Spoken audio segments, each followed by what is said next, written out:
What is going on, guys? I'm Nick. Welcome back to the channel. Of course, it is iPhone release day and we have our iPhone 16 Pro right here. Just got dropped off literally not even 10 minutes ago. We are going to open this thing up for the first time. You can see seals are still completely intact and I am beyond hyped for this. You do get a little sneak peek. You already saw the front, so you do know what color it is, and you can see 16 Pro black titanium, 128 gigs. I'm not a big storage guy, so we just really need that. But here it is, guys. I am super hyped for this. I was beyond hyped when I got to place my pre-order and realized that I'd be getting it on release day.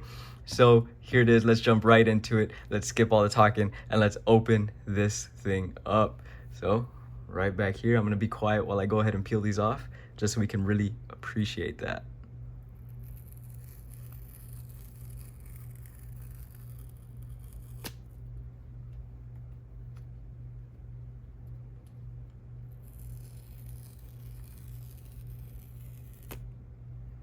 And there we go. Now that we've got those seals off, we can literally just slide this top off right here. And there is the brand new iPhone 16 Pro in that black titanium finish. Super nice, but let's go ahead and pull that out and let's go ahead and set it to the side so we can see what else we get in this box.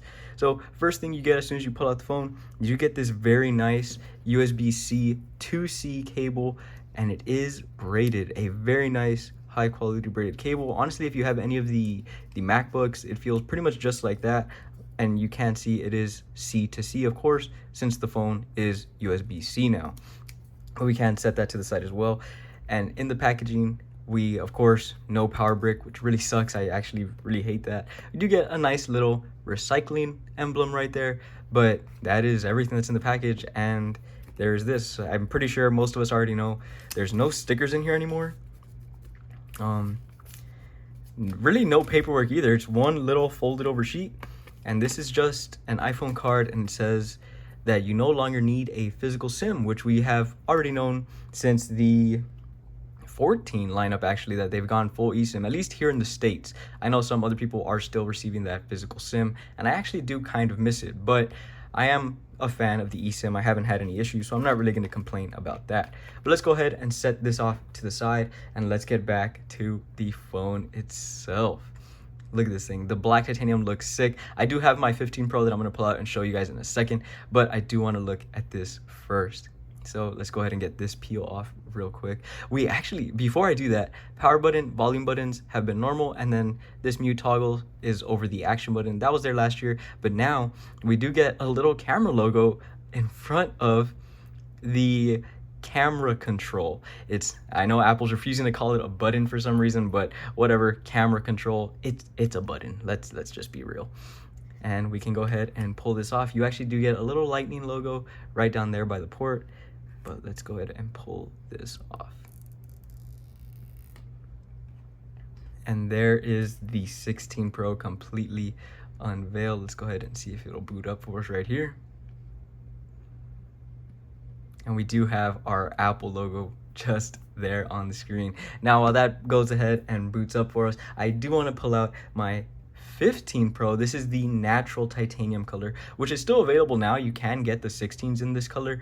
And I'm going to be real, I was hyped about this color at the start, but after, oh, we got it booted up. Look at that. It's going to go ahead and tell us hello. But back to what I was saying, I was hyped about the natural titanium when it first came out. But after a while, I really missed having a black phone. This was the first ever phone that I got that wasn't black or close to it. And yeah, I got over it pretty quickly. So I did go back to black, and I'm definitely not mad about it at all. But look at this. We can already see those thinner bezels that look absolutely amazing. I'm not going to go past this hello sign just because I'm not really going to review all of this stuff just yet. And I want to go ahead and do my setup off camera. But I wanted to see if we can tell just how different those bezels really are. And I think we can just slightly. I do have a screen protector on here, so it's going to kind of make it seem a little weirder. It's going to kind of distort it, but you can see that the bezels are thinner. And doing this, you can also see that they really did increase the size of the Pro model. So I'm going to go ahead and line them up down here at the bottom. So they're completely level, and you can see it is just a little bit taller. So the reason I stick with the Pro models is because I really hate the size of the Pro Max. If you've been with this channel since day one, you'll know that I actually started with the 13 Pro Max. And at the time I loved it, but after a while, it started to get real old. It started to feel like a brick of a phone. It was giant. So I was not the biggest fan. Now, I did hear some people say that it's gotten thicker as well, and I don't really think you're gonna be able to pick that up on camera. It is slightly thicker. I can definitely feel it in my hands, but I feel like we're talking millimeters. So I'm not upset about that. I don't mind the width of the phone. I would mind if the width got wider is what I'm trying to say, but since it's not growing outwards, just height-wise, I'm really not mad at it, especially for that slightly little bit of extra screen real estate. So we have now gone from a 6.1 inch on the 15 Pro to a 6.3 inch screen on the 16 Pro. So definitely a nice little bit of added real estate without sacrificing so much of the comfort in the hand. So those are going to be the size differences between the 15 Pro and the 16 Pro. But now I want to go ahead and stick to my roots. Of course, we are not going to be running this thing naked. So we do have the very first case we're going to be showing off for the 16 Pro right here, and it's going to be the Spigen Thin Fit. And now it finally has MagFit for MagSafe attachments. We do not have to sacrifice anything when it comes to the Thin Fit anymore. If you guys remember, I used to love this case, but it had no MagSafe. You could add a MagSafe ring, which is what I had done previously, but I always hated doing that. It completely changes the feel of the phone.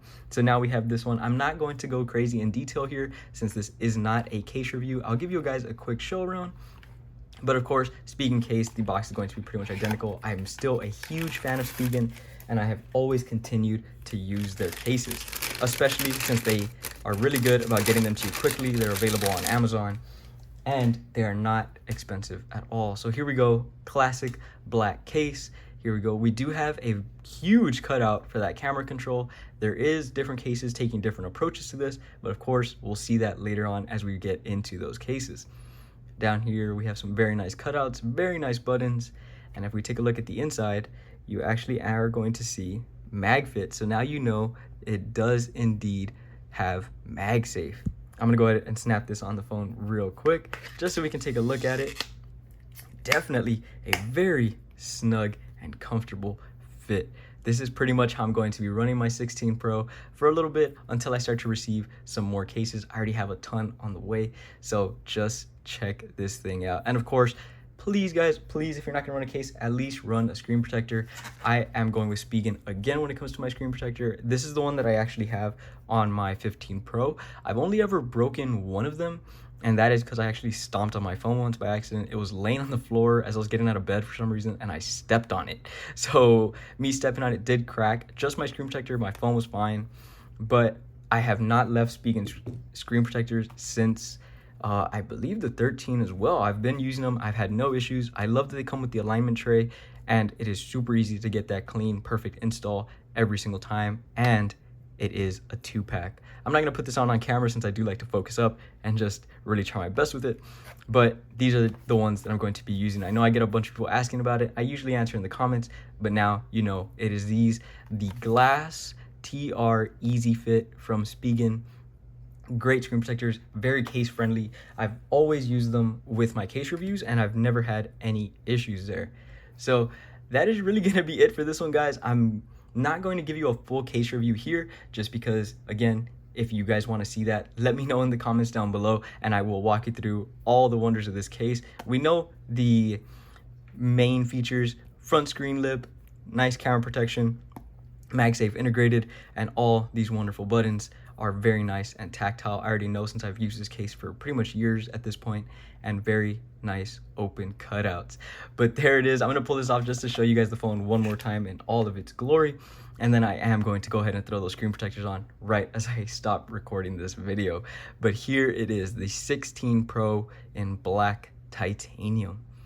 Now, I am curious to know how many of you guys went ahead and picked up one of the 16 Pros. I also want to know if you went with the 16 Plus, Pro, Pro Max, and your reasoning for it. Also, if you did upgrade, what phone did you come from? I know some people hate upgrading every year, some people have to upgrade every year, or at least that's how they phrase it. But really curious to hear your guys' thoughts on all of that, and I am hyped to start showing off accessories for this phone. If you have any recommendations or stuff you want to see for this phone, cases, chargers, really anything, MagSafe accessories, leave them down in the comments below. I try my best to get back to all of you, and if there's anything that seems really cool, it is definitely going to end up on the channel. And really quick, before I say bye guys, you are gonna see I have a PlayStation Portable sitting right here in this very nice smoked clear shell. This is actually our new channel partner, Ghost Shell PSPs. You can check them out on TikTok. They have their site. I'm gonna go ahead and link their stuff all down below. They're offering modded PlayStation Portables, games included, sweet clear looking shells, completely modded. This one even has this Xbox thumbstick on it, which is great for racing games, and it gives you an insane added grip to it. 128 gigs of storage on each one. You can even pick the specific games you want, all via their website. They have been a huge help, and I just stumbled across them not that long ago, and I knew I had to get in touch with them. They're awesome, they're sick, and I just can't recommend them enough, especially if you're into any kind of retro handheld. But that is it for this one, guys. Here is the iPhone 16 Pro, and I can't wait to start showing you all accessories about it. Take it easy out there, and I will see y'all in the next one.